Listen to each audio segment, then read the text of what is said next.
Здравствуйте, это гадание на ноябрь, конечно, и, конечно, для Скорпиона. В ноябре мы входим в вибрациях солнечного затмения конца октября. И для вас вот это затмение 25 октября случилось аж в первом доме. Первый дом интересный, особенный, первый дом гороскопа. Там никого, ничего нет, там только вы сами. Соответственно, затмение в первом доме предполагает какие-то трансформации очень-очень личностные. В первом доме вы сами, и ваши таланты, способности, ваше физическое тело, то, как вы выглядите, даже походка ваша туда входит. Но самое главное, что первый дом – это ваши, присущие только вам индивидуальные, уникальные способы воздействия на мир, на Вселенную. И поэтому вот именно, я думаю, для скорпионов этот набор затмений этой осени может быть самым роковым. И самые радикальные перемены может принести. Потому что у других, у кого-то про работу, у кого-то про личную жизнь, про партнерство и так далее. Вот там речь идет. Вот. А у вас, понимаете, как бы сразу про все, поскольку про вас сразу и про всю жизнь, про всю судьбу даже, можно сказать. Поэтому для вас в это время, конечно, трансформации любые допустимы. Я думаю, что это и какие-то кардинальные перемены во внешности. Мы сейчас не оцениваем с вами это хорошо или плохо. Мы не ставим знак плюс или минус, потому что, во-первых, это всегда очень спорно, это всегда предполагает какие-то оценочные суждения, да, что такое хорошо, что такое плохо. Но мы только говорим о том, что вот это время перемен, начало ноября вот этого, по крайней мере начало, потом тенденции наверняка изменятся, но в начало это вот вы должны замечать перемены в себе, вы должны как-то по-другому выглядеть, и вы должны как-то по-другому соотносить цели и способы их достижения. Вот так вот. Такая трансформация предполагается. Ну, а теперь карты. И первый вопрос про работу. Насколько Скорпиону удастся хорошо поработать? Эффективно, весело, денежно. Да? Раз, две карты для вас. Два. Так, две карты. Двойка жезлов уместная, семерка кубков лишние, так скажем. Если бывает в раскладе лишние карты, на самом деле нет. Двойка жезлов, что, в общем-то, неплохой посыл, неплохое такое начало. Двойка жезлов говорит, что вы будете много выбирать, то есть у вас будет выбор. Всегда важно. Насыщенность нашей жизни в целом определяется тем, насколько мы сами выбираем, или за нас выбирает кто-то другое обстоятельство или другие люди. Вы будете выбирать новую работу или новую должность, ваши способы взаимодействия с коллегами или за какое дело браться, за какой бизнес продвигать, а какой оставить пока на будущее, например. Да? Вот. То есть и ваше мнение будет доминирующее во многих вопросах на работе. Ваше мнение, может быть, начальство будет спрашивать именно ваше мнение, что вы думаете, и кто-то захочет пойти вашей дорогой, кто-то захочет как-то по-новому и особенно вам подчиниться. То есть вот эта карта описывает такое вот доминирование, ваш выбор. Еще эта карта остановки, естественно, двойка, потому что она говорит, что вам придется задуматься. Кому-то на день, кому-то на 3, кому-то на целый месяц, ноябрь придется, прям, знаете, так задуматься, выбирая что-то.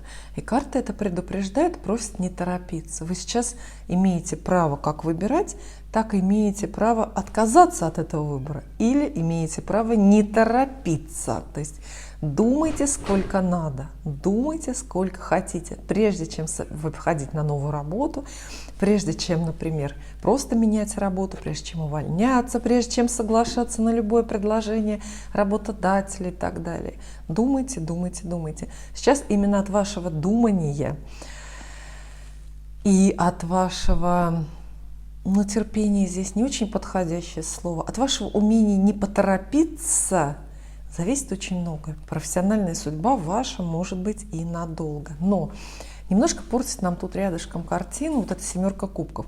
А семерка кубков как раз называется ложный выбор. Ложный выбор.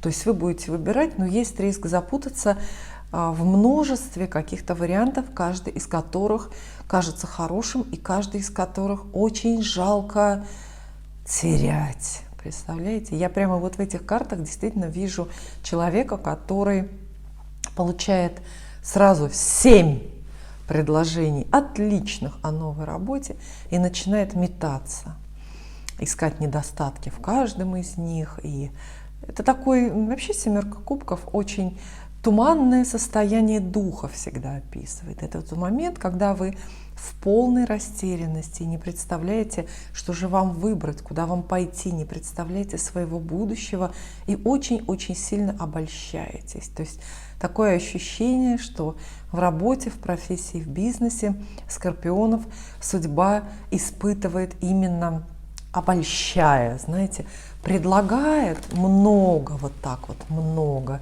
всего, на, выбирай. А на деле, как только вы хватаетесь, да, за какой-нибудь из этих кубков, он либо исчезает, либо оказывается пустым. И семерка кубков предупреждает вас именно об этом, что не очаруйтесь слишком большим выбором. Лучше судьба, если предлагает что-то хорошее, то максимум в 2 вариантах. Я всегда об этом говорю. Да? Если хорошая работа вдруг на вас сваливается, то это либо 1 вариант, либо максимум 2. Если больше 2, то это уже семерка кубков. Это уже какой-то развод от Вселенной происходит. Так и здесь. Не могу сказать, что вас время как-то пытается обмануть, но карты предостерегают вот от такой растерянности или от... Не выбирайте из многих вариантов. Вот общий совет вам такой. Здесь много можно, конечно, еще что сказать, но самый главный совет – выбор свой. Намеренно ограничивайте 2 вариантами, например. Далее деньги. Тесно к теме работы примыкает тема денег. Тоже 2 карты. 1, 2. Итак, Скорпиону достается 3 жезлов и 8 пентаклей. Ну что ж, очень даже неплохая денежная история. Очень даже неплохая. 3 жезлов, во-первых, говорит, что все продолжается. Все, что вы до этого сделали, до ноября, в октябре, в сентябре, может быть, или вообще на протяжении всей своей жизни делали, все успешно продолжается. Продолжаются ваши заработки, источники доходов, правда, и расходы тоже продолжаются. А продолжаются ваши выгодные и не очень знакомства, продолжаются ваши планы. Может быть, даже те, которые немножко застоялись. Вот. А теперь как будто бы 2 дыхание получают. Как будто 2 шанс ваша финансовая затея получает. Это может быть и затея открыть новый бизнес какой-то или что-то выгодно продать. 3 жезлов, карта лозунг, карта призыв, она всегда говорит: не останавливайся. Она вас просит в денежных делах, о чем бы тут ни шла речь, не останавливаться. Естественно, нужно верить в себя, естественно, с еще большим оптимизмом смотреть в будущее, дерзать. Вы большой какой-то путь уже прошли, впереди все только лучшее для вас. Главное не останавливаться, не бросать вот этих ваших денежных каких-то финансовых начинаний. Главное не останавливаться. Да. Неважно, как старая китайская пословица гласит, да, неважно, с какой скоростью ты идешь, пока ты не остановился. Ну, такой смысл, да. То есть плохо только остановка. Любое движение хорошо. А 8 пентаклей, так это вообще и подавно денежная карта. Она описывает какой-то денежный прирост. Она описывает время, когда очень хорошо копить, когда очень хорошо получается вот именно вкладывать. Ну, в широком смысле вкладывать, да, вкладывать, может быть, имеется в виду что-то приобретать, какие-то ценные ликвидные вещи, то есть действительно вкладывать деньги в ценные бумаги или там в золотые слитки. А с другой стороны, вложение это ведь можно копить деньги, да, накапливать только. То есть восьмерка пентаклей говорит, что будут излишки у вас в доходах, излишки, которые можно, ну вот, пустить на что-то полезное, да, хотя бы учебу какую-то дополнительно оплатить себе или кому-то. То есть все в рост. Вот по этой карте все растет. И даже если у вас будут траты, и даже непредвиденные, и даже большие, все равно карты вам предлагают их рассмотреть не как траты, а как вложение, как инвестиции. Это же всегда такой очень спорный и двойственный вопрос. Что считать тратой и выброшенными деньгами, а что инвестиции. И я думаю, тут у каждого, наверное, свой подход по потребностям. Да? Далее про любовь. Разговор, как будут складываться ваши любовные, романтические дела.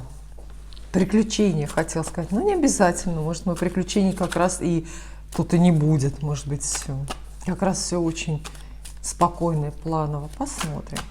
Про любовь. Ах, котики. Таро кошачий глаз. Раз. И два. Предупреждение. Ах, две пятерки. Пятерка мечей и пятерка жезлов. Достается Скорпионам. Ну что ж. Моя задача вам рассказать худшее из карт в картах, да, потому что лучшее вас само найдет.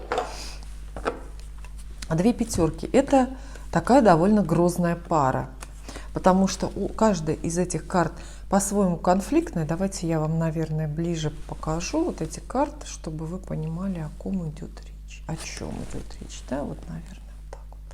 Чтобы, видите, котик агрессивно такой настроенный котик. А здесь несколько котиков, которые просто соревнуются, кто лучше. Две пятерки. Пятерка мечей – это бессмысленные конфликты и беспочвенные, не имеющие решения, и из дурных соображений, например, из зависти, придирки какие-то из зависти. А пятерка жезлов – это конкуренция уже более честная, открытая, уже с каким-то более понятным смыслом. И это все-таки конкурс, в котором можно выиграть. Но когда эти две карты сходятся, считается, что это довольно-таки плохо. Карты в этой паре обещают вам буквально конфликтное время в любви. Конфликтное время с вашим избранником. И тут причины могут быть разные. Это может быть конфликт и конкуренция в паре, вот внутри, между вами двоими. Люди часто, даже находясь в браке, конкурируют друг с другом за власть в семье, за славу, популярность, известность, вот, и так далее. А также эти карты могут описывать очень злое вмешательство, буквально какую-то интервенцию со стороны третьих лиц в вашу пару и ваше партнерство. И вам, естественно, желательно избегать и первого, и второго, и третьего. А что здесь третье? Третье – это, конечно же, ревность. Потому что в любом случае вот эта вот пятерка жезлов – это карта очень конкурентная, такая конкурсная. По ней люди, ну здесь вот котики, соревнуются, кто лучше. Вот представьте, вот так выглядит ваша любовная история ноября. Вы соревнуетесь с кем-то, кто лучше. Как будто бы вам нужно доказывать свое первенство в сердце любимого человека. Это не очень многим людям нравится, я думаю, большинству даже не нравится. Хотя скорпионы, наверное, могут противостоять именно таким историям. Да? Вот. И поэтому это могут быть ссоры из-за ревности.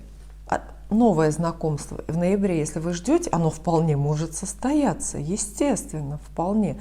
Но смотрите, вы можете познакомиться просто вот с таким человеком, который, ну, любит ревновать или любит предъявлять претензии на эту тему, любит вас с кем-то сравнивать. Или, может быть, неизбежно,